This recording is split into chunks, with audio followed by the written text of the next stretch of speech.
नमस्कार, समोर digital app पे आप सभी बच्चों का एक बार फिर से स्वागत है।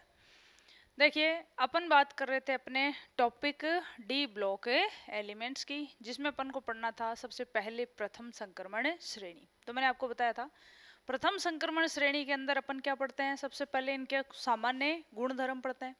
तो अपन ने कहा फर्स्ट जो पॉइंट आता है वो आता है कि तत्व कौन कौन से होते हैं और उनका इलेक्ट्रॉनिक विन्यास कैसे लिखते हैं। ठीक है, अब अपन बात करते हैं सेकंड पॉइंट की। देखिए, सेकंड जो पॉइंट अपना रहेगा वो इम्पोर्टेंट क्वेश्चन यहाँ से पूछा जाता है किसका, ऑक्सीकरण अवस्था का। देखिए, ऑक्सीकरण अवस्था जो होती है उनकी बात करते हैं। तो देखिए, ऑक्सीकरण अवस्था की बात करें तो अपन ने कहा डी ब्लॉक के अंदर जितने भी तत्व आते हैं वो सारे के सारे क्या होते हैं, धातु। और धातुओं की प्रकृति होती है वो हमेशा किसकी होती है, इलेक्ट्रॉन देने की प्रकृति होती है। यानी ये हमेशा जो भी मेटल है, कोई भी मेटल अपन ले सकते हैं, ये हमेशा क्या करती है, इलेक्ट्रॉन दे देती है। ठीक है, अब देखिए अलग अलग इलेक्ट्रॉन देगी, कोई +1, कोई +2, कोई +3, कोई +4, और फिर क्या बनाती है, तो अपन ने कहा यहाँ पर आयन बना देती है। ठीक है, अब ये ऑक्सीकरण अवस्थाएं होती हैं, ये अलग अलग धातुओं की क्या पाई जाती हैं, अलग अलग पाई जाती है। कौन सी धातु कितनी ऑक्सीकरण अवस्था दर्शाती है, ये डिपेंड करता है कि वो कौन सी ऑक्सीकरण अवस्था में स्थायी है।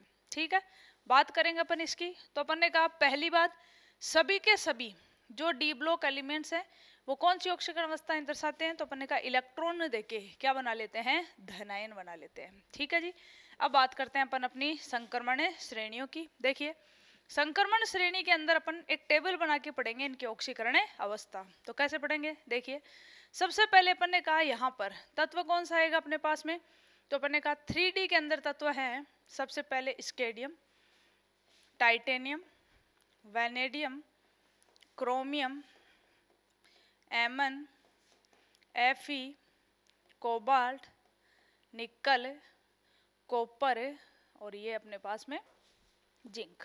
ठीक है, अब बात करते हैं इन तत्वों की। तो देखिए क्या कहेंगे, इनका इलेक्ट्रॉनिक विन्यास, इलेक्ट्रॉनिक विन्यास अपन लिख चुके हैं, दोबारा से लिखने पड़ेंगे अपन एक बार। स्केडियम का इलेक्ट्रॉनिक विन्यास क्या होता है, तो अपन ने कहा था आर्गन, और आर्गन के बाद में क्या आता है 3D1 4S2। ठीक है, टाइटेनियम की बात करें तो कैसे लिखते हैं, तो अपन ने कहा आर्गन 3D2 4S2।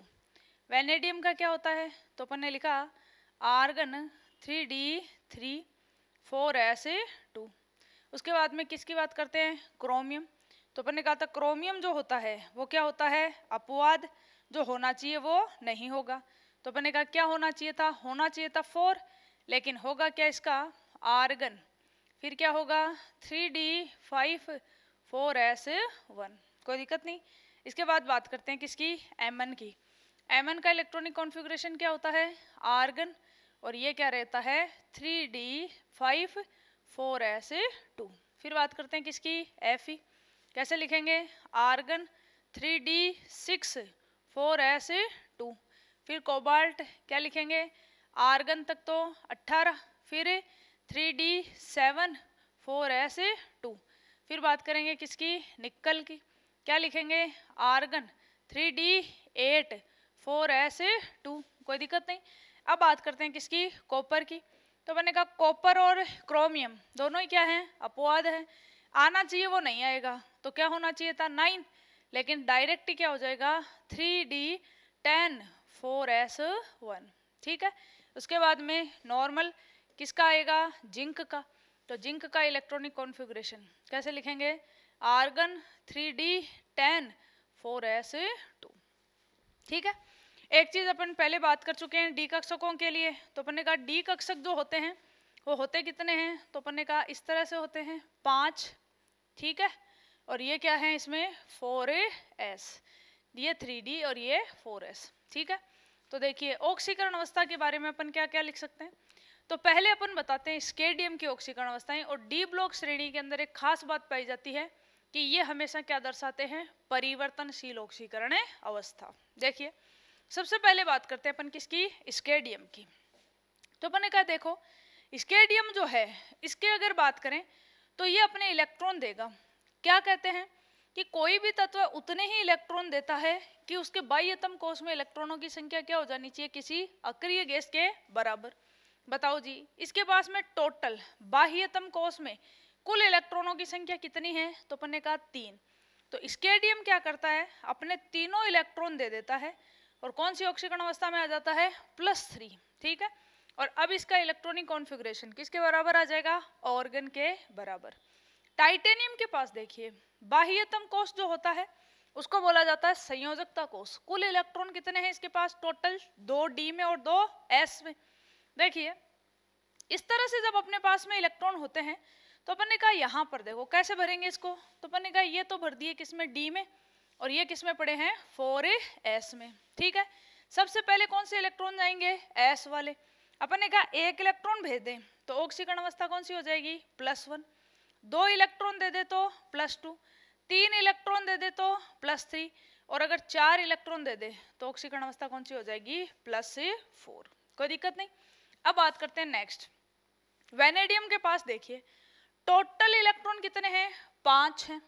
कितने दे सकता है, तो अपन ने कहा ऑर्गन तक आने के लिए इसको 5 इलेक्ट्रॉन है वो देने पड़ेंगे। देखिए एक इलेक्ट्रॉन दे तो ऑक्सीकरण अवस्था +1, 2 दे तो +2, 3 दे तो +3, 4 दे तो +4, और 5 इलेक्ट्रॉन दे दे तो क्या हो जाएगी, +5। यानी इलेक्ट्रॉनिक कॉन्फ़िगरेशन हो जाएगा 3d3 4s2। कोई दिक्कत नहीं। अब देखिए क्रोमियम के पास बात करें तो अपन ने कहा 4s में तो कितना है, 1। ठीक है, और डी में कितने हैं, 5 हैं। लेकिन एक चीज देखिए, ये पांचों ही इलेक्ट्रॉन जो हैं वो कैसे हैं, अयुग्मित हैं। यानी एक कक्षक में एक ही इलेक्ट्रॉन है, और अयुग्मित इलेक्ट्रॉनों को निकालना हमेशा क्या होता है, आसान होता है। तो अपन ने कहा टोटल इलेक्ट्रॉन कितने हैं, 6। तो देखिए एक इलेक्ट्रॉन निकाल दें तो कौन सी ऑक्सीकरण अवस्था दर्शाएगा, +1। 2 निकाल दें तो +2, 3 निकाल दें तो +3, 4 निकाल दें तो +4, 5 निकालें तो +5, और अगर 6 रुके 6 निकाल दें तो कौन सी ऑक्सीकरण अवस्था हो जाएगी, +6। उसके बाद में बात करते हैं एमएन का इलेक्ट्रॉनिक कॉन्फ़िगरेशन क्या होता है, 3d5 4s2। अभी भी कैसे हैं इलेक्ट्रॉन, अयुग्मित हैं। तो अपन ने कहा टोटल इलेक्ट्रॉन कितने दे सकता है, तो अपन ने कहा हैं कितने इसके पास, टोटल इलेक्ट्रॉन है 7। तो देखिए ऑक्सीकरण अवस्थाएं कौन सी दर्शाता है, +1, 2 इलेक्ट्रॉन दे तो +2, 3 निकालें तो +3, 4 निकालें तो +4, 5 इलेक्ट्रॉन निकालें तो +5, 6 इलेक्ट्रॉन निकालें तो +6, और अगर 7 इलेक्ट्रॉन निकाल दें तो कौन सी ऑक्सीकरण अवस्था हो जाएगी, हाईएस्ट, +7। यहाँ तक तो कोई दिक्कत नहीं थी। अब देखिए बात करते हैं किसकी, Fe की। Fe का इलेक्ट्रॉनिक कॉन्फ़िगरेशन क्या होता है, तो अपन ने कहा 3d6 4s2। 3d6 का मतलब क्या है कि डी कक्षक कितने थे, 5। अब छठा इलेक्ट्रॉन भरेंगे तो वापस से इस इलेक्ट्रॉन को यहाँ भरना पड़ेगा। यानी इलेक्ट्रॉन को क्या कराना पड़ेगा, युग्मित कराना पड़ेगा, युग्म बनाना पड़ेगा। और इलेक्ट्रॉन पे चार्ज कौन सा होता है, माइनस का। माइनस माइनस एक दूसरे को क्या करते हैं, प्रतिकर्षित। यानी यहाँ पर जब दूसरा इलेक्ट्रॉन भरा जाता है तो अपन को कुछ ऊर्जा देनी पड़ती है, जिसको अपन कहते हैं पेयरिंग एनर्जी या युग्मन ऊर्जा। ठीक है, और जब अपन किसी भी कोश में से इलेक्ट्रॉन निकालते हैं तो भी अपन को ऊर्जा देनी पड़ती है, क्योंकि नाभिक पे कौन सा चार्ज होता है, प्लस। इलेक्ट्रॉन पे कौन सा चार्ज होता है, माइनस। और प्लस और माइनस में हमेशा क्या लगता है, आकर्षण बल। तो इलेक्ट्रॉन निकालने के लिए जो ऊर्जा दी जाती है वो क्या कहलाती है, आयनन ऊर्जा। ठीक है, तो देखिए अपन क्या कहेंगे कि जब इलेक्ट्रॉनों का युग्मन प्रारंभ हो जाता है तो इलेक्ट्रॉन निकालना क्या हो जाता है, मुश्किल हो जाता है। इसलिए आगे वाले जो तत्व हैं Mn के बाद वाले, वो हमेशा इतनी ऑक्सीकरण अवस्थाएं नहीं दर्शाते। ऑक्सीकरण अवस्था में क्या आ जाती है, कमी। जैसे Fe की अगर अपन बात करें तो सामान्यतः 2 ही ऑक्सीकरण अवस्थाएं दिखाई देती हैं, एक तो +2 और एक कौन सी दर्शाती है, +3। +2 में जब Fe होता है तो इसको बोला जाता है फेरस, और +3 में होता है तो इसे क्या बोला जाता है, फेरिक।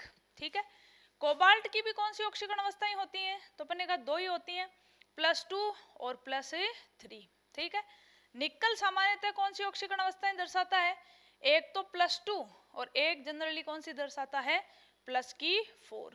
ठीक है, कॉपर के लिए बात करें तो जनरली +1 या +2, जिंक के लिए भी बात करें तो जनरली +1 और +2 होती हैं।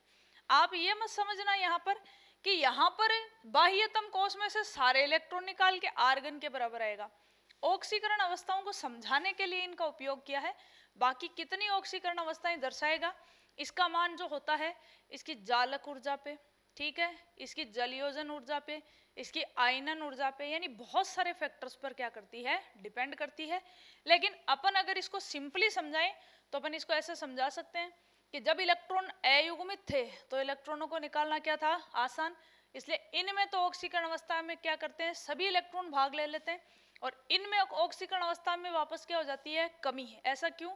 क्योंकि इलेक्ट्रॉन कैसे हो गए, युग्मित, और युग्मित इलेक्ट्रॉनों को निकालने के लिए आवश्यक ऊर्जा का मान क्या हो जाता है, अधिक हो जाता है। ठीक है, तो देखिए क्या है अपने पास में, एक अपन ने कहा स्केडियम तत्व है, कौन सी ऑक्सीकरण अवस्था दर्शाता है, +3। ठीक है, स्केडियम सिर्फ ऐसा तत्व होता है संक्रमण श्रेणी में जिसकी केवल एक ही ऑक्सीकरण अवस्था पाई जाती है, यानी यह परिवर्तनशील ऑक्सीकरण अवस्था नहीं दर्शाता है। टाइटेनियम की बात करें तो स्टेबिलिटी उसको लगभग कितने पे मिलेगी, जब इसमें से चारों इलेक्ट्रॉन अपन क्या कर दें, निकाल दें। वेनेडियम को क्या मिलेगी, +5 पे। क्रोमियम में देखिए, क्रोमियम में अगर अपन एक इलेक्ट्रॉन निकाल दें, यानी कौन सी ऑक्सीकरण अवस्था होगी, +1, तो पीछे क्या बच गई, 3d5। और अपन ने कहा था ये अपवाद क्यों होता है, क्योंकि 3d5 जो इलेक्ट्रॉनिक विन्यास होता है वो क्या होता है, स्थायी। इसे अपन क्या कहते हैं, अर्धपूरित इलेक्ट्रॉनिक विन्यास। तो क्रोमियम होता है वो +1 में भी क्या है, स्टेबल, और +6 में भी क्या है, स्टेबल है। ठीक है, Mn देखिए +1 देगा तब तो इलेक्ट्रॉन बचेगा 4s1, स्टेबल नहीं है, लेकिन +2 में स्टेबल हो जाएगा, क्योंकि 2 इलेक्ट्रॉन निकलते ही इलेक्ट्रॉनिक विन्यास कितना बच जाएगा, 3d5, और 3d5 इलेक्ट्रॉनिक विन्यास होता है वो फिर से क्या कहलाता है, अर्धपूरित इलेक्ट्रॉनिक विन्यास। तो देखो अपन एक चीज लिख सकते हैं यहाँ पर, क्या लिख सकते हैं कि आवर्त सारणी में इसी तरह से होते हैं डी ब्लॉक के एलिमेंट्स, यानी सबसे पहले क्या होते हैं 2 s ब्लॉक, फिर क्या होते हैं डी ब्लॉक, और उसके बाद कौन होते हैं, p ब्लॉक। तो ये श्रेणी ऐसे लिखी जाती है स्केडियम से लेके जिंक तक।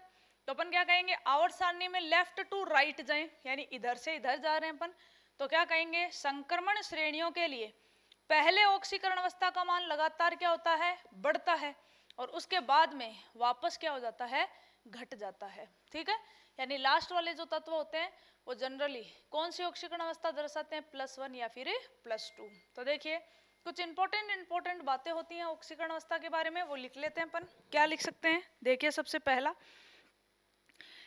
पहले क्या लिखेंगे, टॉपिक चल रहा है अपना ऑक्सीकरण अवस्था, तो क्या कहेंगे, सभी तत्वों की बात कर रहे हैं संक्रमण तत्वों की, तो क्या कहेंगे, संक्रमण श्रेणी के तत्व है, संक्रमण श्रेणियों के तत्व परिवर्तनशील ऑक्सीकरण अवस्था दर्शाते हैं। परिवर्तनशील ऑक्सीकरण अवस्था दर्शाते हैं। परिवर्तनशील ऑक्सीकरण अवस्था दर्शाते हैं। परिवर्तनशील का मतलब क्या है, यानी इनमें एक से अधिक क्या पाई जाती हैं, ऑक्सीकरण अवस्थाएं। जैसे अगर अपन बात करें एस ब्लॉक में तो 2 ही अपने पास में है, एक तो क्षार धातु में, एक क्षार मृदा धातु में। क्षार धातुओं की ऑक्सीकरण अवस्था सिर्फ कितनी होती है, सबकी +1। क्षार मृदा धातुओं की कितनी पाई जाती है, +2। लेकिन इनमें ऐसा नहीं है, इनमें ऑक्सीकरण अवस्थाएं होती हैं वो एक से क्या पाई जाती हैं, ज्यादा। अब आपसे क्वेश्चन पूछ ले कि ऐसा क्यों हुआ, तो अपन इसका कारण देंगे। कारण क्या लिखेंगे अपन, तो अपन ने कहा कि परिवर्तनशील क्यों है, तो अपन क्या कहेंगे कि संक्रमण तत्वों में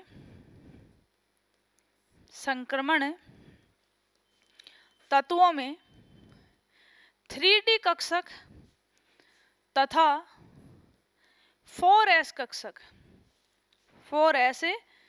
कक्षक के मध्य ऊर्जा अंतर कम पाया जाता है, जिसके कारण ये दोनों कक्षक, ये नहीं, इन दोनों कक्षकों में लिखना पड़ेगा।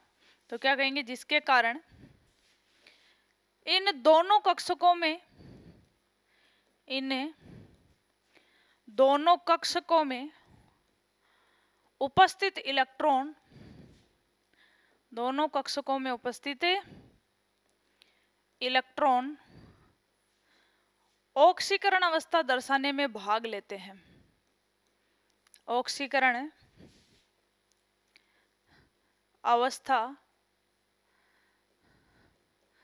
दर्शाने में भाग लेते हैं, भाग लेते हैं। यानी दोनों इलेक्ट्रॉन जो हैं, यानी थोड़ी सी ऊर्जा देंगे तो 4s के भी निकलेंगे, और 4s के अंदर कौन स्थित होता है, 3d, उसके इलेक्ट्रॉन भी क्या कर लेते हैं, ऑक्सीकरण अवस्था दर्शाने में भाग ले लेते हैं। इसलिए ये क्या दर्शाते हैं, परिवर्तनशील ऑक्सीकरण अवस्थाएं। ठीक है, लेकिन एक खास बात याद ध्यान रखनी है, नोट डाल के अपन स्पेशली इसको लिखेंगे कि संक्रमण श्रेणी में बात करते हैं तो क्या लिखेंगे, 3d श्रेणी में स्केडियम एकमात्र ऐसा तत्व होता है, एकमात्र ऐसा तत्व होता है जो परिवर्तनशील ऑक्सीकरण अवस्था नहीं दर्शाता, जो परिवर्तनशील ऑक्सीकरण अवस्था, परिवर्तनशील ऑक्सीकरण अवस्था नहीं दर्शाता है, नहीं दर्शाता है। ठीक है, तो क्या लिख सकते हैं कि स्केडियम जो होता है उसकी केवल एक ही ऑक्सीकरण अवस्था पाई जाती है। तो क्या लिख सकते हैं, स्केडियम केवल +3 ऑक्सीकरण अवस्था, +3 ऑक्सीकरण अवस्था दर्शाता है। ठीक है, इसके अलावा तत्वों की बात करते हैं तो क्या लिख सकते हैं अपन, एक कॉमन लाइन लिख देंगे। तो कॉमन लाइन क्या हो जाएगी अपने पास में कि संक्रमण श्रेणी में, संक्रमण श्रेणी में left to right, left to right जाने पर पहले ऑक्सीकरण अवस्था, पहले ऑक्सीकरण अवस्था, पहले ऑक्सीकरण अवस्था का मान लगातार बढ़ता है, लगातार बढ़ता है। यानी +1 से कितना हो जाता है, +7, यानी +1 से +7 हो जाता है, बढ़ता है। तथा उसके पश्चात ऑक्सीकरण अवस्था के मान में कमी आ जाती है। उसके पश्चात ऑक्सीकरण अवस्था के मान में पुनः कमी हो जाती है, कमी हो जाती है। यानी पहले बढ़ेगा और उसके बाद में घटेगा। यानी +7 के बाद में लास्ट के तत्वों की ऑक्सीकरण अवस्था वापस से कौन सी हो जाएगी, या तो +1 या फिर +2। ठीक है, तो देखो संक्रमण श्रेणी के अंतिम तत्व होते हैं ना, उनकी बात करते हैं। तो क्या लिखेंगे, संक्रमण श्रेणी के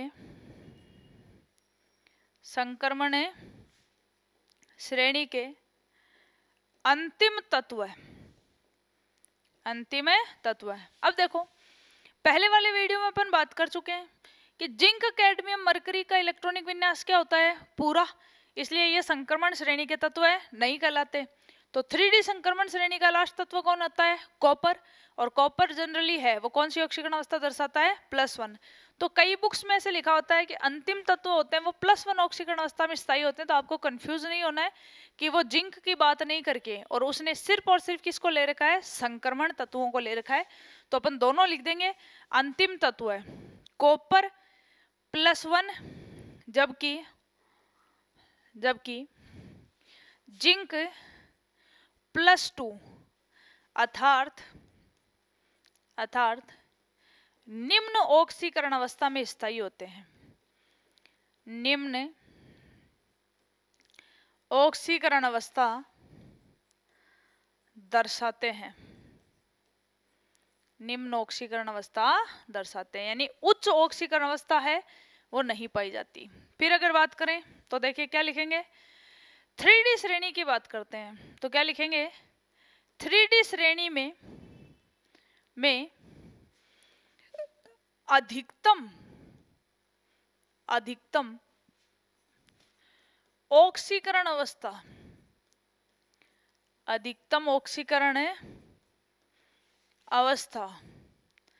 Mn कितनी, +7 मैंगनीज द्वारा दर्शाई जाती है।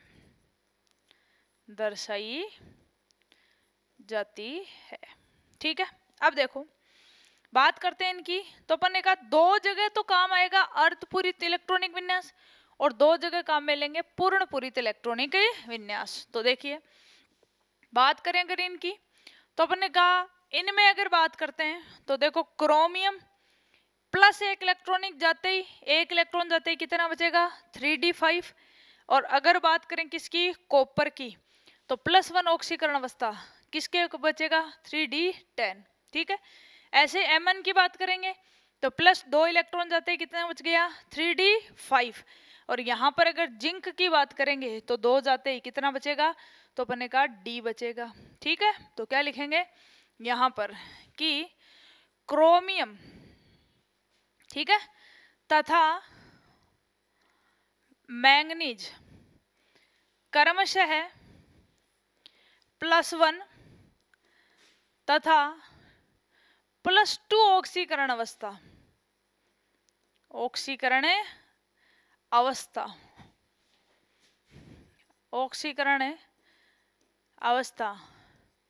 में भी स्थायी होते हैं, जिसका कारण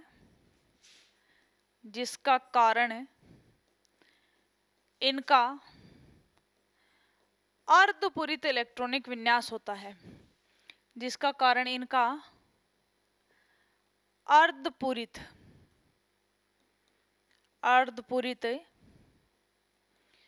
इलेक्ट्रॉनिक विन्यास होता है। तो देखो कैसे, कॉपर था, क्रोमियम लिख देती हूँ पहले मैं। तो अपन ने कहा 24 पे कौन आता है, क्रोमियम। इलेक्ट्रॉनिक विन्यास क्या होता है इसका, 3d5 4s1 स्टार लगा हुआ होता है।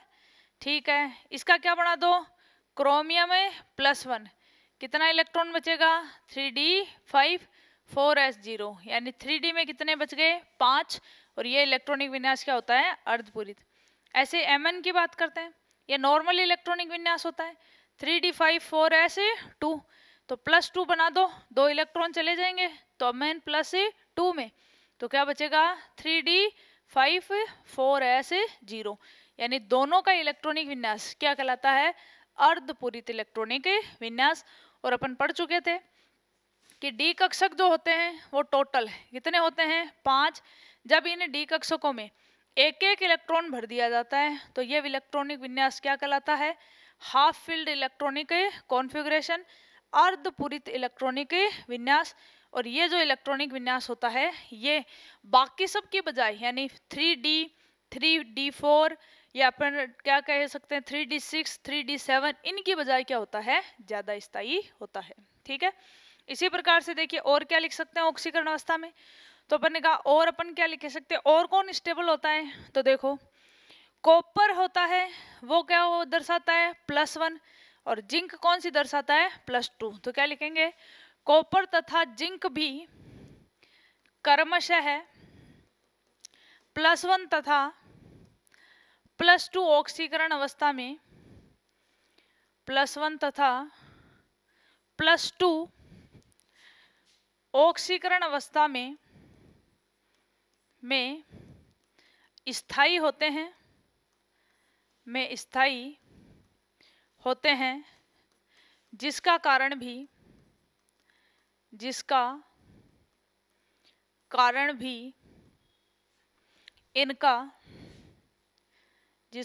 भी इनका अर्धपूरित तथा पूर्णपूरित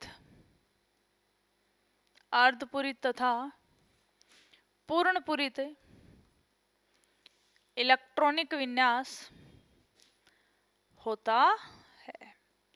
तो देखो क्या कह रहा है, कॉपर का इलेक्ट्रॉनिक कॉन्फ़िगरेशन क्या होता है, तो अपन ने लिखेंगे 3d10 4s1।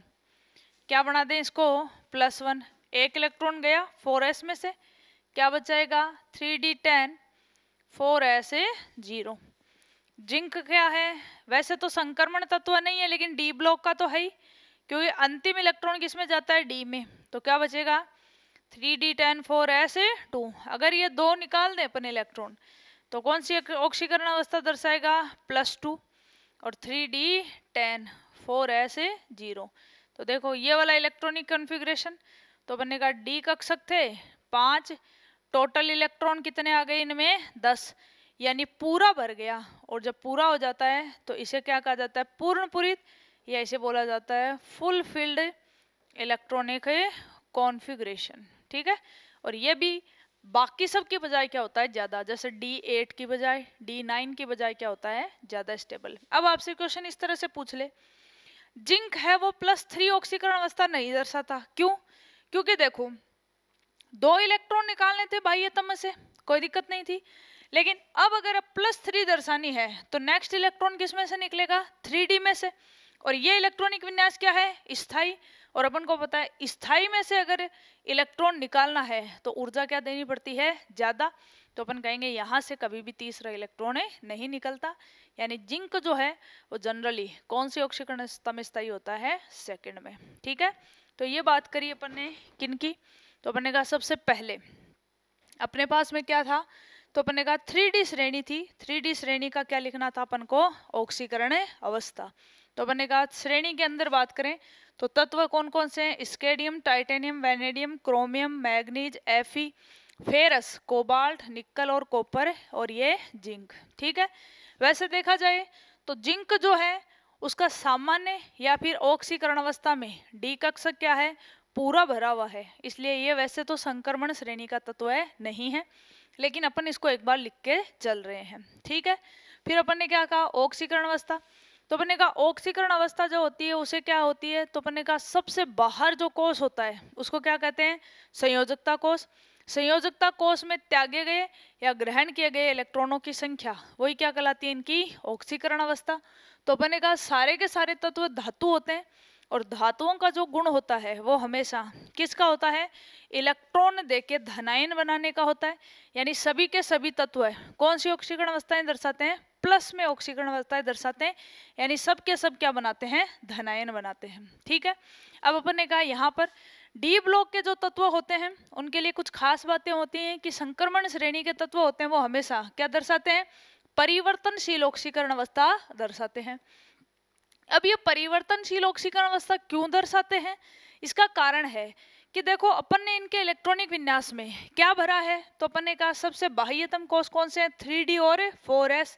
और अपन को पता है वैसे भी इलेक्ट्रॉन भरते समय 3d के बाद कौन सा कक्षक आता है, 4s, यानी इनकी ऊर्जा में कोई अंतर है वो बहुत ज्यादा नहीं है। जैसे अगर मैं कहूँ 1s लिया और 1s के बाद में 3p लिया तो इन दोनों के बीच में बहुत सारे कक्षक आ जाएंगे, जैसे 2s आ जाएगा, 2p आ जाएगा, फिर 3s आएगा, उसके बाद कौन आएगा, 3p, यानी अंतर क्या हो गया इसमें बहुत ही ज्यादा। लेकिन अगर अपन बात करें इनकी, तो अपन ने कहा यहाँ पर इनके अंदर अपन बात कर रहे हैं तो 3D के बाद सीधा ही कौन सा कक्षक आता है 4s। तो ऊर्जा का अंतर क्या पाया जाता है बहुत ही कम, और दोनों के अंदर ऊर्जा का अंतर कम पाए जाने के कारण इन दोनों कक्षकों में जितने भी इलेक्ट्रॉन हैं वो सारे के सारे ऑक्सीकरण अवस्था दर्शाने में क्या ले लेते हैं भाग ले लेते हैं। अब ये ऑक्सीकरण अवस्था दर्शाने में जैसे ही भाग लेंगे तो ये दर्शाएंगे परिवर्तनशील ऑक्सीकरण अवस्था। लेकिन एक तत्व ऐसा है जो परिवर्तनशील ऑक्सीकरण अवस्था नहीं दर्शाता, और वो इस श्रेणी का कौन सा तत्व होता है प्रथम तत्व है। प्रथम तत्व कौन आता है स्केडियम। तो क्या लिख देंगे अपन कि स्केडियम जो होता है वो एकमात्र ऐसा तत्व होता है जो परिवर्तनशील ऑक्सीकरण अवस्था नहीं दर्शाता। ठीक है, उसके बाद में क्या लिखते हैं कि जब इन श्रेणियों में अपन लेफ्ट टू राइट जाते हैं तो पहले ऑक्सीकरण अवस्था लगातार क्या होती है बढ़ती है, उसके बाद में क्या हो जाती है घट जाती है।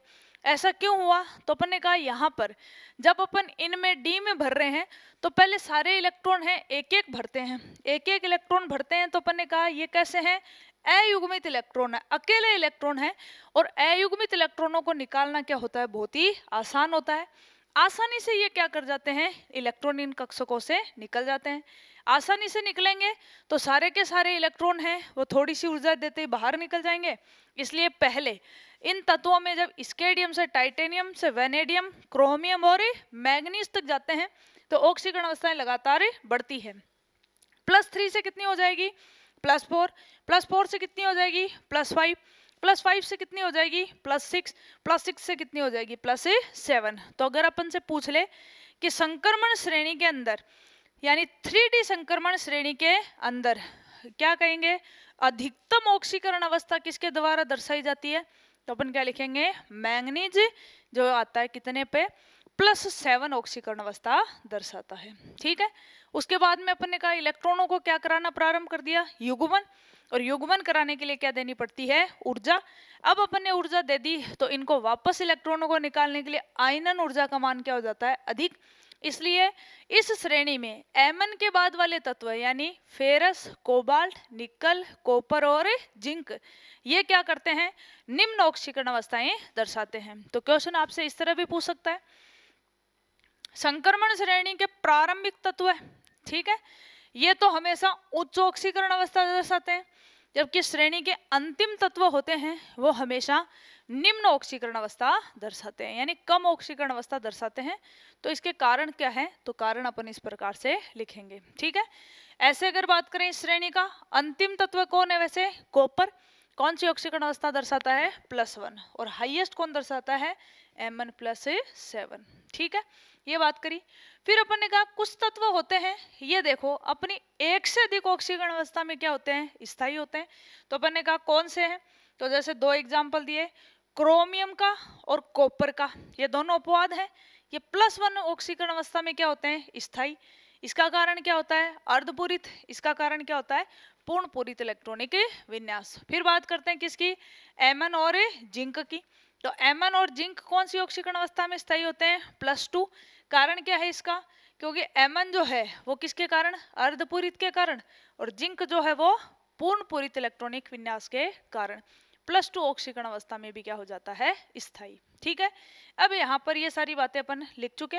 अब देखो एक क्वेश्चन जो है वो यहाँ पर ऑक्सीकरण अवस्था से रिलेटेड इस तरह भी पूछ लिया जाता है, जैसे कि जब ये ऑक्सीकरण अवस्था दर्शाएंगे, ठीक है, तो ये ऑक्सीजन के साथ मिलकर क्या बनाते हैं ऑक्साइड, और इनके ऑक्साइडों की प्रकृति होती है वो 3 प्रकार की हो सकती है। संक्रमण तत्वों में ऑक्साइड होते हैं वो 3 प्रकार के हो सकते हैं, या तो अम्लीय या फिर क्षारीय या फिर उभयधर्मिक यानी एसिडिक बेसिक और एम्फोटेरिक।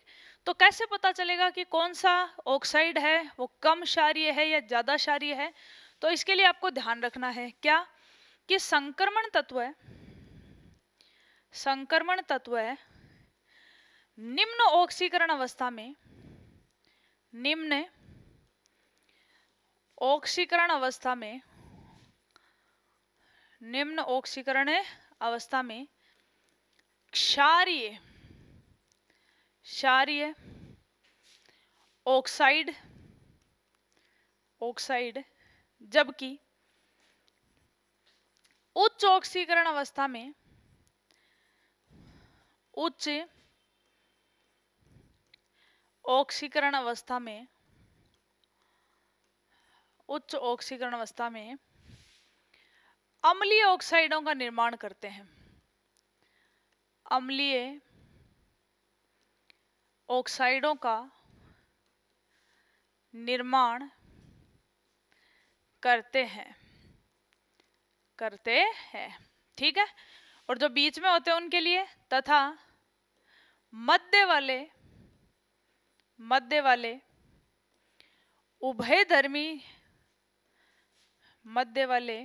उभयधर्मी प्रकृति के होते हैं। यानी एक लाइन लिख सकते हैं अपन, क्या लिख दें कि संक्रमण तत्वों की ऑक्सीकरण अवस्था बढ़ने के साथ साथ, ऑक्सीकरण अवस्था बढ़ने के साथ साथ इनकी अम्लीयता भी बढ़ती है। इनकी अम्लीयता, या कह सकते हैं अम्लीय प्रकृति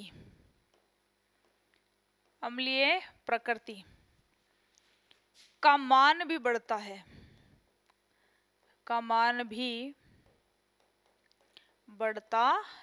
जैसे कई बार एग्जाम्स में यहाँ से क्वेश्चन पूछे जाते हैं इस तरह से। जैसे एग्जाम्पल दे दिया एक, जैसे मैग्नीज के ऑक्साइड दे दिए, मैग्नीज है ना, Mn, मैग्नीज के निम्न ऑक्साइडों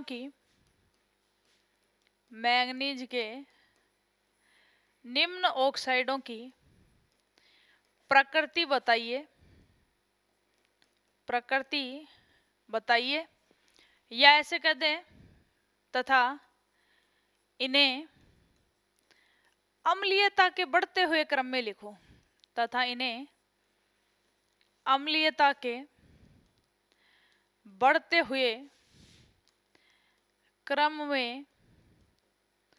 लिखिए।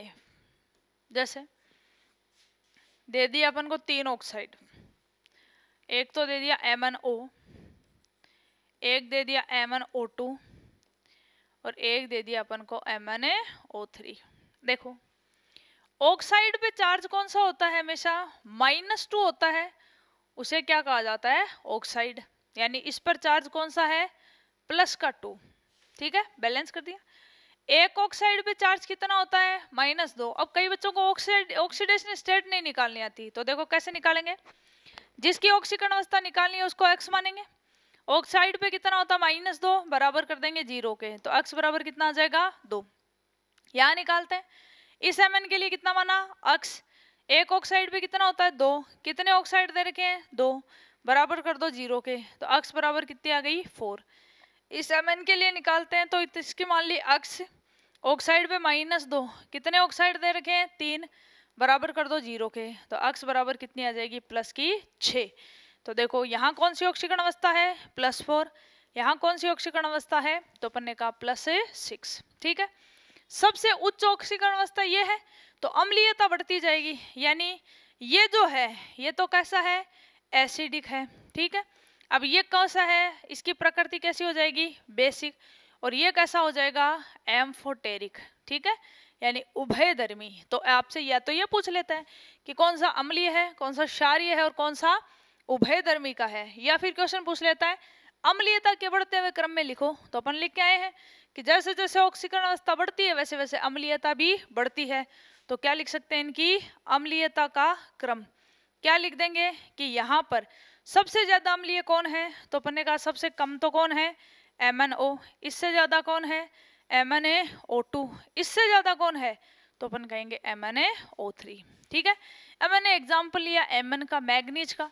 आपको मैग्नीज की जगह किसी का भी दे सकता है, क्रोमियम का दे दिया, या फिर जैसे टाइटेनियम का दे दिया, या फिर मान लीजिए Fe का दे दिया, तो किसी का भी ऑक्साइड देके और अपन को पूछ सकता है कि इनके लिए अम्लीयता या इनकी क्षारीयता का क्रम बताओ, या फिर पूछ सकता है इनकी अम्लीय या क्षारीय प्रवृत्ति को बताइए। ठीक है, तो ये जो क्वेश्चन है ये किससे रिलेटेड होता है, इनकी ऑक्सीकरण अवस्था से।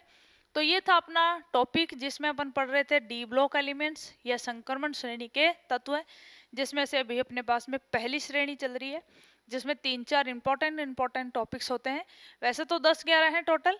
तो अपन ने कहा पहला क्या पढ़ा इन सब का, इलेक्ट्रॉनिक विन्यास। उसके बाद में आज अपन ने कौन सा टॉपिक पढ़ा इनके, सेकंड क्या थी इनकी ऑक्सीकरण अवस्था। ठीक है, इसी प्रकार से नेक्स्ट टॉपिक के लिए मिलते हैं आपसे नेक्स्ट क्लास में। तब तक के लिए धन्यवाद।